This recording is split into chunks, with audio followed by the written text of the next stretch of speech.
Primeira carta aos Coríntios, capítulo de número 11. Todos os visitantes sejam bem-vindos a esta casa. Primeira carta aos Coríntios, o texto é conhecido. Vamos ler o versículo de número 23, 24, 25, que está escrito assim: porque eu recebi do Senhor o que também vos entreguei. O Senhor Jesus, na noite em que foi traído, tomou o pão e, tendo dado graças, o partiu e disse: isto é o meu corpo que é dado por vós. Fazei isto em memória de mim. Por semelhante modo, depois de haver ceado, tomou também o cálice, dizendo: este cálice é a nova aliança no meu sangue. Fazei isto todas as vezes que o beberdes em memória de mim. Versículo 26. Porque todas as vezes que comerdes este pão e beberdes este cálice, anunciais a morte do Senhor até que Ele venha. Amém, queridos? Eu quero ministrar esta noite debaixo do tema: os três olhares da ceia do Senhor. Retorne por bondade ao seu lugar de assento. Pastor Diogo, eu preciso lhe avisar que o culto de Santa Ceia já passou. Já aconteceu no primeiro domingo do mês. Eu sei, queridos, mas nós estamos em um propósito de ministrar todas as quintas a palavra de Deus em série, em temas, em livros da Bíblia, agora cartas. Já ministramos os profetas, os evangelhos, já ministramos sobre os reis da Bíblia e agora estamos desde a carta aos Romanos até a última das cartas paulinas. E nós ministramos quase que capítulo a capítulo de 1 aos Coríntios. E eu não quis pular o capítulo de número 11. Eu sei que é um texto que fala sobre a ceia do Senhor. Eu também sei que eu já ministrei esse assunto em um dado momento, nesses quase 5 anos que estamos pregando nesse altar. Eu sei também que todo culto de ceia é lido esse texto. Todavia hoje, como a maioria dos irmãos aqui, obviamente, também fazem parte da membresia da igreja e tomam da Santa Ceia, e o propósito do culto de quinta, além de ser um culto de avivamento bíblico espiritual, mas ele tem um viés de estudo bíblico. Quando o pastor da igreja, ele prega de maneira expositiva a palavra de Deus, e eu não quero sacar fora o capítulo 11, ao contrário, se está na Bíblia é porque temos o que aprender com esse texto. Queridos, quando olhamos para a ceia do Senhor, eu preciso nessa introdução lhes dar algumas explicações. Primeiro, que a ceia do Senhor, ela aconteceu a posteriori, ela não foi instituída primeiramente na obra de Deus. Os discípulos, eles, até Paulo, percebam que até Paulo, antes de Paulo, muita gente já servia a Deus, muita gente era cristão no primeiro século. Havia não a ceia do Senhor, mas havia a festa ágape, chamada a festa do amor ou encontro do amor, quando os irmãos se reuniam no primeiro dia da semana, todo domingo, cada um trazia de casa o seu pão, o seu alimento, e também trazia o seu vinho, e assim eles comiam em comunhão. Todos traziam seus alimentos e comiam de verdade dentro da casa do Senhor ou nas reuniões públicas daquele tempo. Acontece que Paulo precisou regulamentar a Santa Ceia, porque muitos muitos irmãos um pouco mais abastados, eles comiam de fato e comiam bastante e traziam bastante alimento, ao passo que outros irmãos, muitos vieram da escravidão do primeiro século, irmãos muito simples, muito pobres, muito humildes, não tinham o que comer direito, e aquilo ficou incomodando a igreja, ao passo que alguns outros irmãos, ao trazerem vinho para a casa do Senhor, bebiam a ponto de se embriagar. E por incrível que pareça, isso está no texto bíblico. Mas Paulo, ele recebeu a visitação do Senhor Jesus. Por isso que Paulo explica aos Gálatas que o evangelho que ele recebeu, ele não aprendeu de homem nenhum, mas pela revelação do próprio Senhor Jesus. Então esse Paulo, ele teve o privilégio de receber visitas esporádicas de Jesus. E vejam que Jesus já havia ido ao caminho de Damasco para resgatar e salvar a Paulo. Não achou pouco Jesus fazer isso, apareceu em momentos cirúrgicos da vida de Paulo. Há quem diga, nos 3 anos em que ele esteve na Arábia, ali Paulo recebeu visitas de Jesus e Jesus lhe explicou como deveria funcionar agora o culto da Santa Ceia ou Ceia do Senhor. Alguém diz: pastor, Santa Ceia está errado. Não está errado, porque a ceia é santa, é sagrada, então não está errado. Meus amados, dito isto, é preciso aqui, antes de ministrar a palavra, falar para vocês de 3 doutrinas acerca da Santa Ceia na cristandade. Existe a transubstanciação, existe a consubstanciação e existe apenas o simbolismo. Deixe eu lhe explicar. A Igreja Católica Romana, com todo respeito, eles acreditam na transubstanciação, ou seja, que a substância é transformada, ou seja, o pão, acreditam eles, se transforma literalmente, não é exagero meu, é doutrina mesmo. O pão se transforma literalmente no corpo de Jesus, e o suco da uva, ele se transforma. Por isso, transubstanciação, quando a substância ela é transformada no sangue literal de Jesus Cristo. Temos alguns problemas aqui nessa doutrina, porque quando eu digo que o corpo de Jesus está ali no pão e que aquele suco vira sangue, parece que Jesus está sendo morto a cada vez que se toma a Santa Ceia. E a Bíblia diz que ele morreu lá no passado na cruz, uma vez por todas, uma só vez, para comprar um povo todo seu. Glória a Deus. A segunda doutrina, que é da igreja evangélica, protestante, luterana e tantas outras igrejas co-irmãs evangélicas, é a doutrina da consubstanciação. Ou seja, nessa visão, o pão continua sendo pão, o suco da uva continua sendo suco da uva, mas por isso a preposição com, ou seja, a presença de Jesus está junto do pão e está junto do sangue do cálice, mas o cálice é só suco de uva e o pão continua sendo pão, porque não houve a mudança dos elementos. Nós cremos mais ou menos parecido com consubstanciação, mas nós somos da visão terceira, que pegando a palavra de Jesus, que Jesus disse que era para fazer isso em memória dele, então nós cremos que pão é pão, que o suco de uva continua sendo suco de uva, que a presença de Jesus sempre está conosco. Não é porque é Santa Ceia que ele está. Ele disse: aonde tiver 2 ou 3 reunidos. Ele não disse que era só na Santa Ceia. Ele disse que aonde tiver 2 ou 3 reunidos no nome dele, ali ele se faria presente. Deixa eu fazer a conta, nem precisa, tem mais do que 3 pessoas aqui.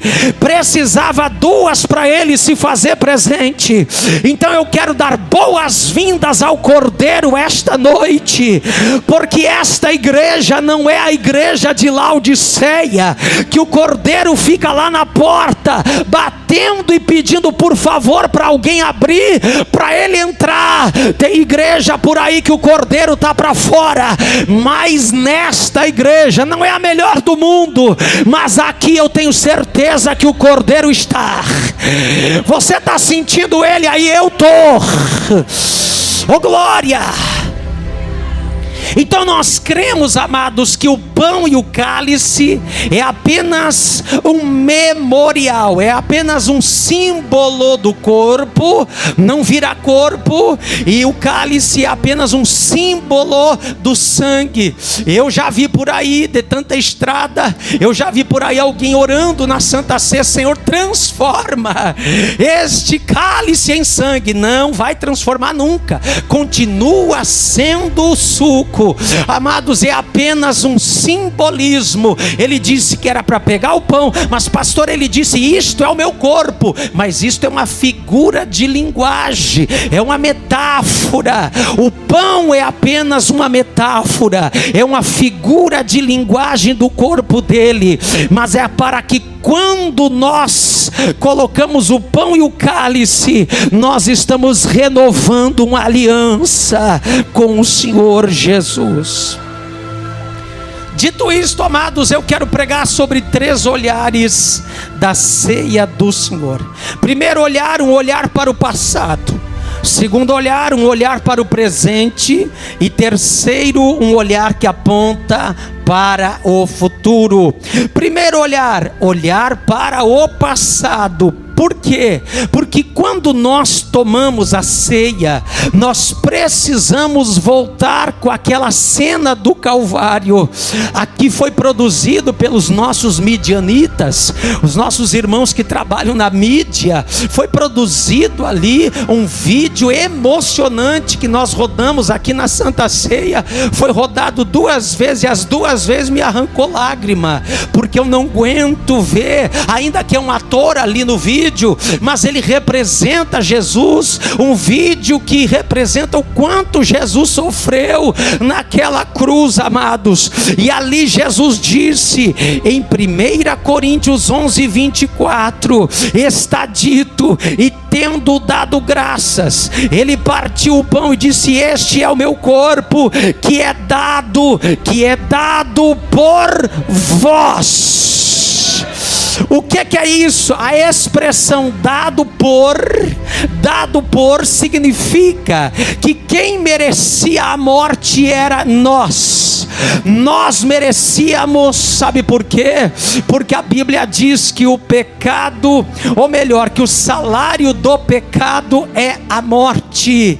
Então, queridos, nós merecíamos morrer por causa do tamanho do pecado da humanidade. Mas Jesus, ele foi naquela cruz em meu lugar, em teu lugar. Ele estava morrendo naquela cruz por você. O corpo dele foi dado. Amados, eu costumo a dizer que Deus não fará nada maior na tua vida além daquilo que Ele já não tenha feito.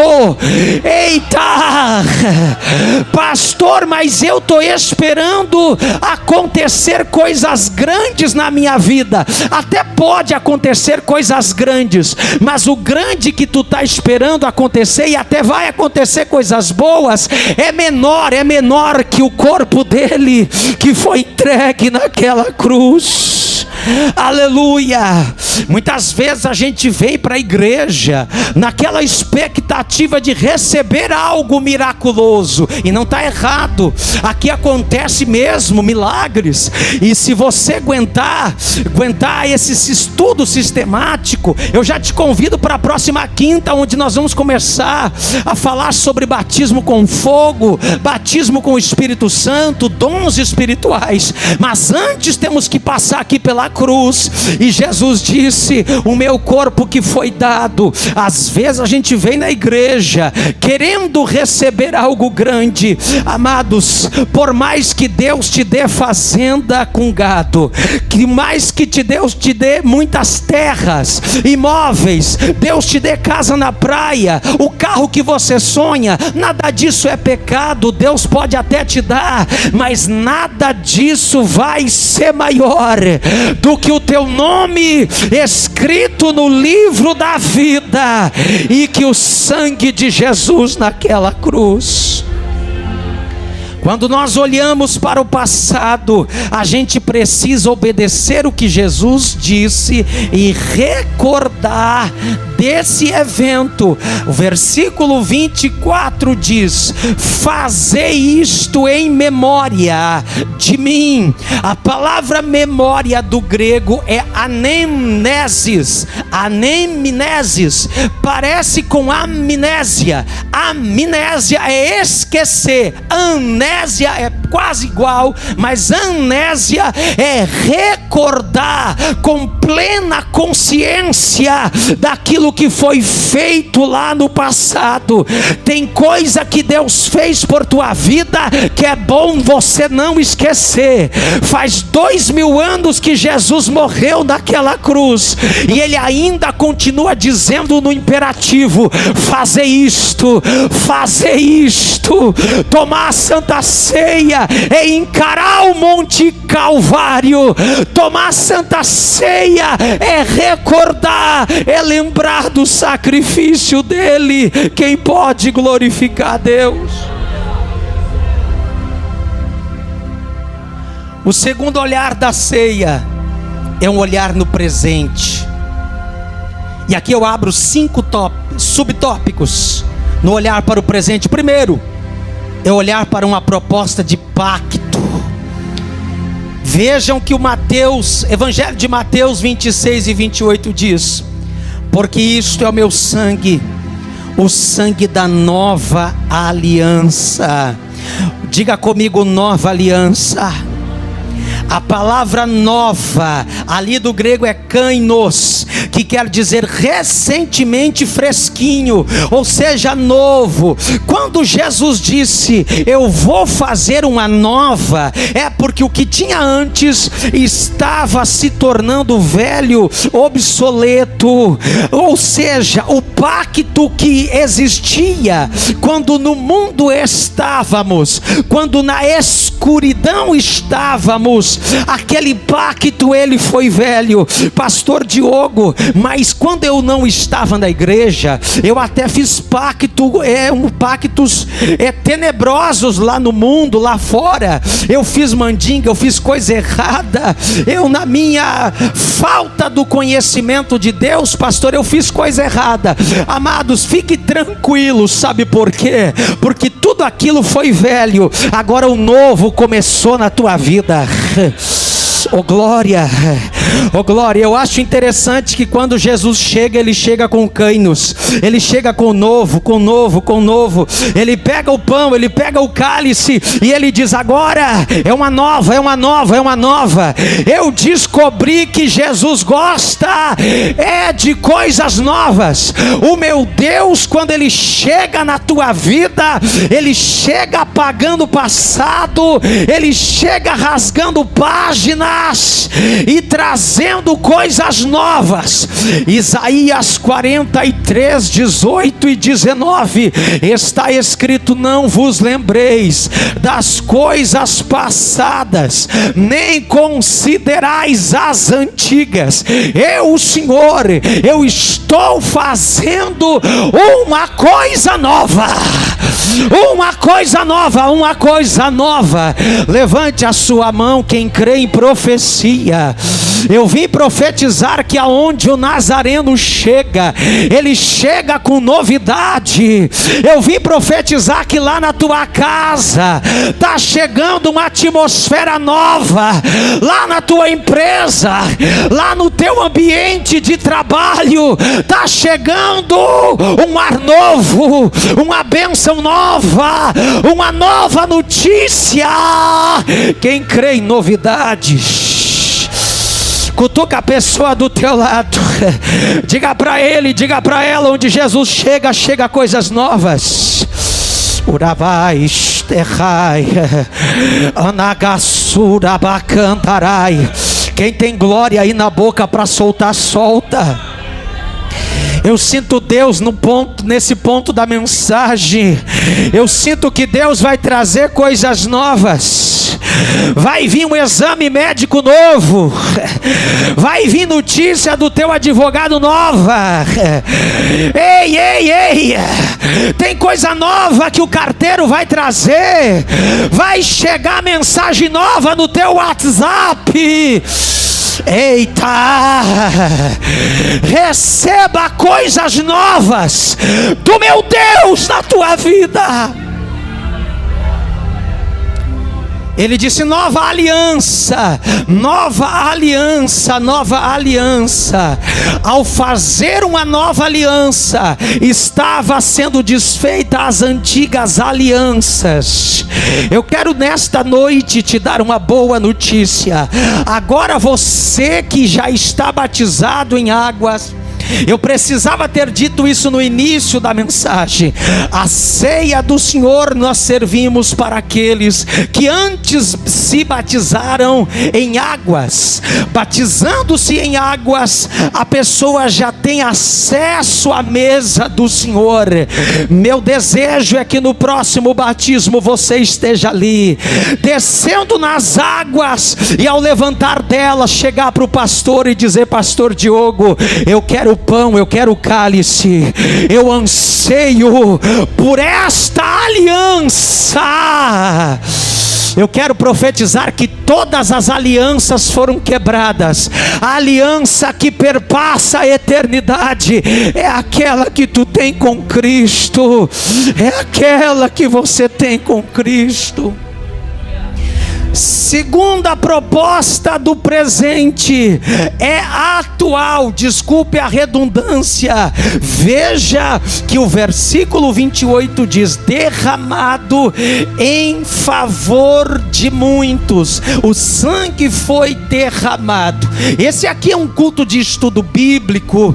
Eu tenho por característica, por perfil, ser um pregador escriturístico. E quando eu olhei para esse derramado, eu quis investigar. Do grego ekreu, que quer dizer despejar, derramar. Agora perceba como que o sangue de Jesus foi despejado do grego. O sangue dele foi despejado. Aí eu entendo que quando ele derramou sangue, ele não poupou sangue, ele não poupou sangue, ele derramou sangue quando foi açoitado. Ali foram vários açoites, 39 açoites, mas o açoite, ele tinha 3 pontas e tinha ossos nas pontas daquele açoite. Agora você faz a conta, 39 vezes 3, quantas foram as lesões que Jesus teve na cruz, mais a lança do soldado no seu lado, os pregos de 12 centímetros em ambas as mãos e também nos pés. Ele derramou muito sangue. O sangue dele foi derramado, não é que caiu, não é que verteu. A Bíblia no grego está dizendo que foi despejado. Essa palavra quer dizer distribuído amplamente, segundo os melhores dicionários gregos. Sabe que quando eu estudava isso hoje à tarde, o Espírito Santo ministrava algo ao meu coração que eu vivo pregando aqui. Jesus transbordou sangue, derramou amplamente, fartamente. Sabe o que eu entendo? Ele deu muito, e você não pode entregar pouco para ele.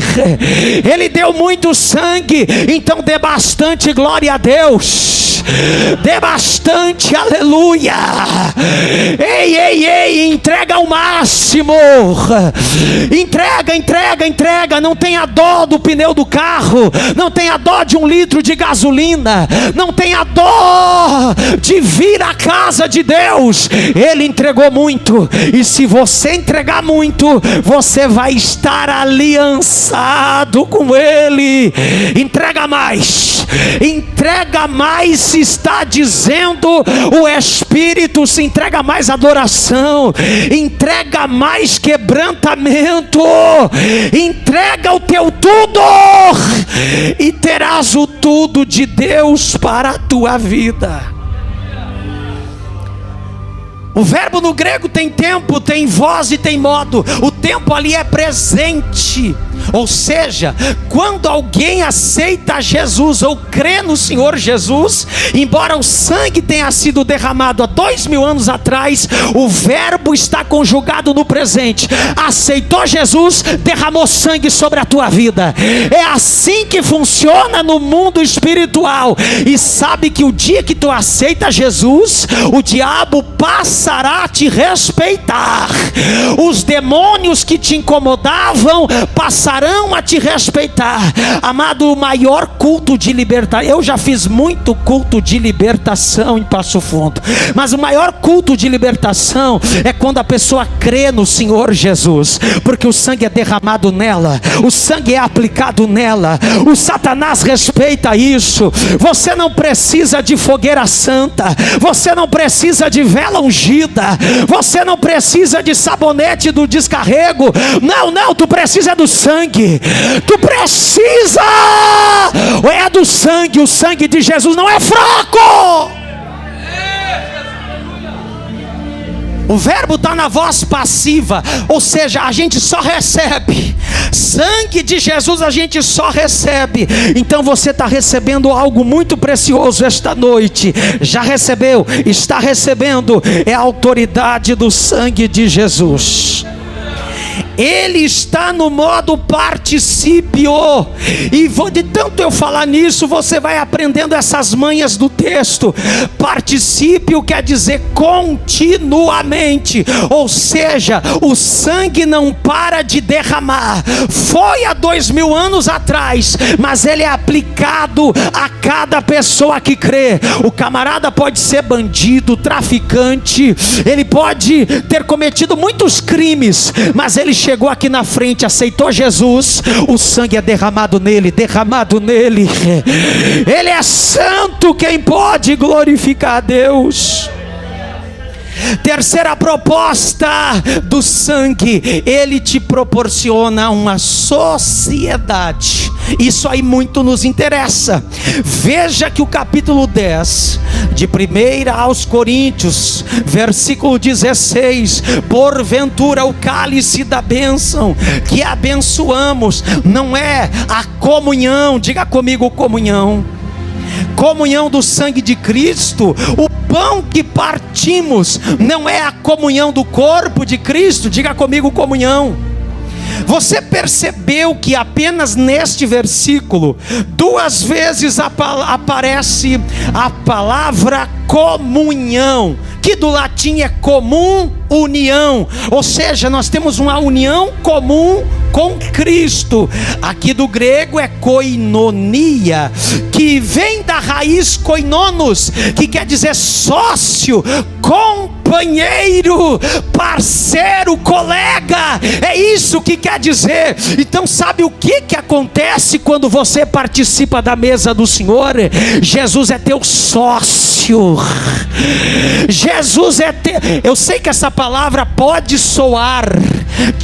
não soar bem, mas está nos melhores dicionários gregos. Jesus é teu colega, ele é teu companheiro, ele é teu sócio.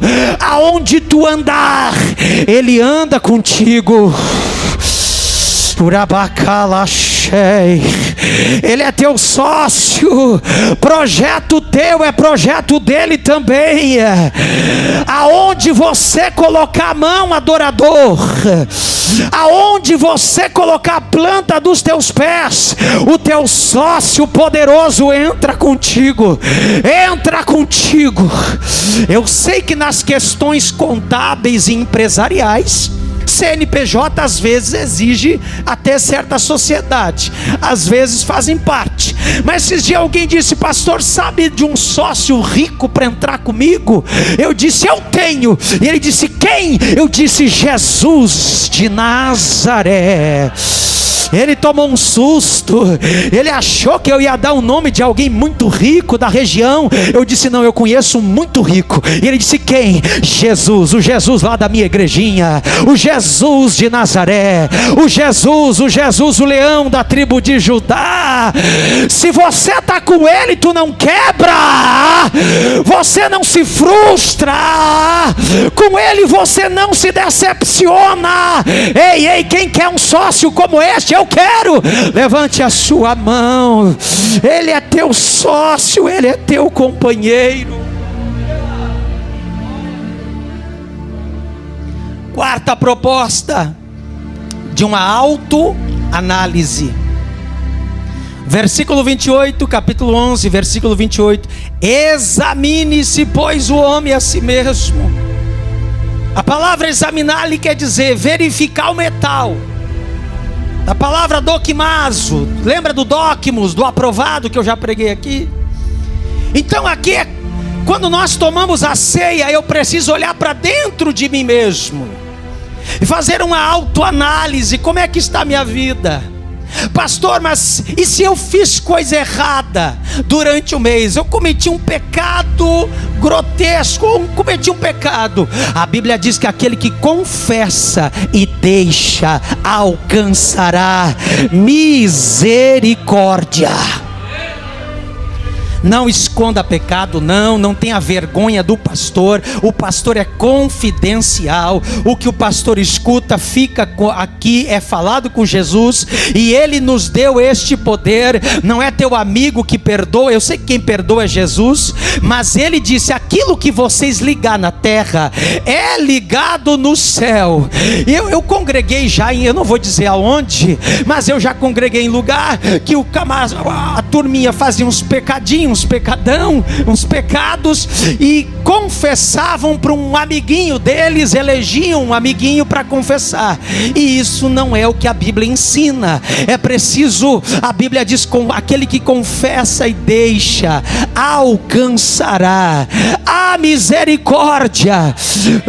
O apóstolo João disse: filhinhos, não pequeis, porém se porventura pecardes, nós temos um advogado junto ao Pai, Jesus Cristo justo, e o seu sangue nos purifica de todo pecado.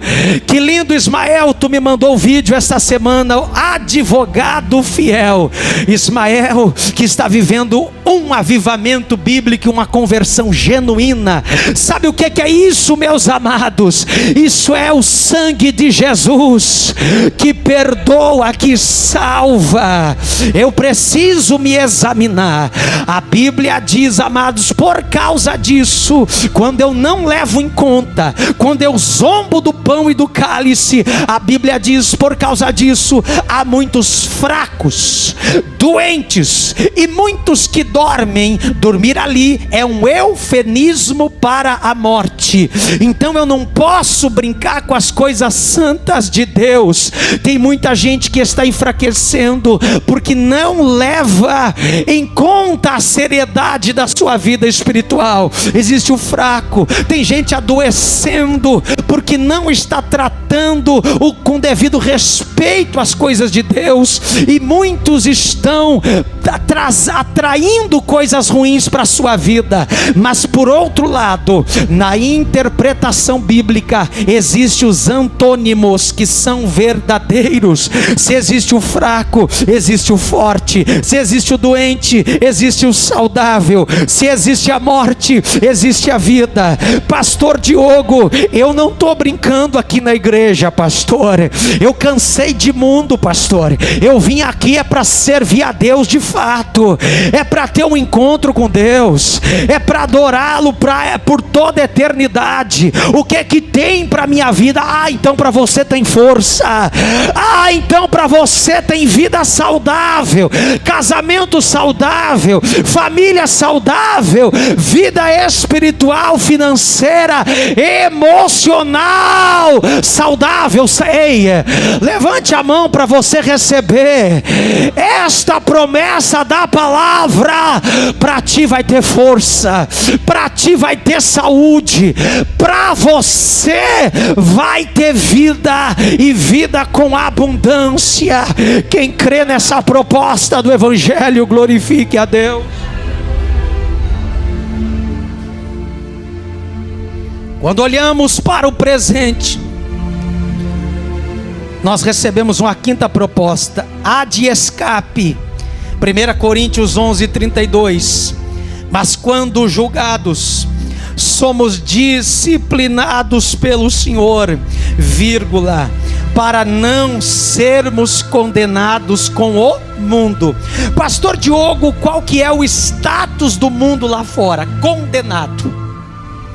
O mundo lá fora está condenado. A Bíblia diz, e eu só vou lembrar-lhes, que o mundo jaz no maligno, diz a palavra de Deus. A Bíblia diz que os homens amaram mais as trevas do que a luz. A Bíblia diz acerca de Satanás que ele é Deus, em letra minúscula, deste mundo, deste século ali fora. As pessoas que não querem Jesus, automaticamente, se tu chegar para uma pessoa que é Jesus, não, quer o diabo, não, Deus me livre, também não quero. Mas não existe meio termo. Ou você está com Jesus, e você, por mais que não queira o Satanás, mas ele está no pacote, ele está no território dele. Se você gosta lá da maconha, da cocaína, da pinga, da 51, do velho barreiro, eu sinto muito, mas você está num território que não é Jesus que reina ali, amados. Deixa eu lhe dizer uma verdade. A Bíblia diz que aqui dentro nós até podemos ser disciplinados pelo Senhor. Não há pai que não corrija um filho a quem ele ama. Aqui nós recebemos algum puxãozinho de orelha da parte de Jesus. Mas esse dia eu falava com o Vonei e eu pregava uma palavra aqui na quinta, mas muito mais forte do que essa. E eu disse assim para ele: olha, Vonei, eu prefiro apanhar um pouquinho da palavra do que receber cafuné de Satanás lá fora. Eu prefiro tomar umas varadinhas da palavra aqui dentro do que receber carinho de Satanás lá fora. Deus que me livre. Nós somos às vezes disciplinados pelo Senhor, para não sermos condenados com o mundo. Romanos capítulo 8, lembra? Eu preguei aqui: nenhuma condenação há para quem está em Cristo. Só quem está livre. Ei, você escapou. Eu gosto do salmista. O salmista diz: nossa alma escapou do laço do passarinheiro. A nossa alma escapou e nós voamos. Havia um laço de Satanás para a tua vida. Havia um laço. Uma vez eu conheci um irmão que caçava passarinho. Hoje não é muito permitido isso, mas antigamente tinha um pessoal meio clandestino que gostava da brincadeira, e me deu um dozinho dele preparar armadilhas para o passarinho, ele armar tocaia para prender os pássaros. Me deu um dó dos bichinhos, mas eu me lembrei do salmista que diz: havia um laço preparado, mas nós escapamos. Ei, era para você dar mais grito aqui dentro de quando o teu time fica campeão, viu? Sabe por quê? Porque nenhuma condenação há para quem está,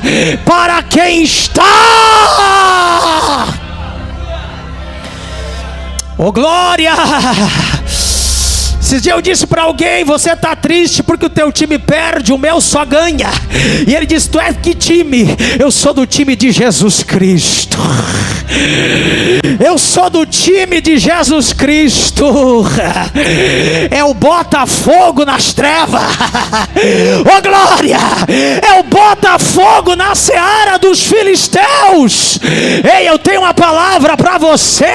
Nós vamos ganhar de goleada. O Apocalipse diz, capítulo 17: vencerão aqueles que estão com ele. Vencerá. 1 Coríntios 15, 58, não sei 57, não sei se está bom para você, mas a Bíblia diz: graças a Deus que nos dá a vitória por intermédio de nosso Senhor Jesus. Lá no Provérbios está escrito: o cavalo prepara-se para o dia da batalha, mas a vitória ela vem do Senhor. Não tem empate com Deus.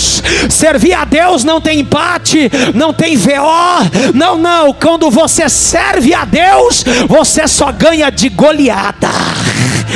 Cutuca na quarta ripa da costela da pessoa que está do teu lado, coloca o dedão e diga para ela: você não perde nunca na casa de Deus, aqui tu ganha de vareio.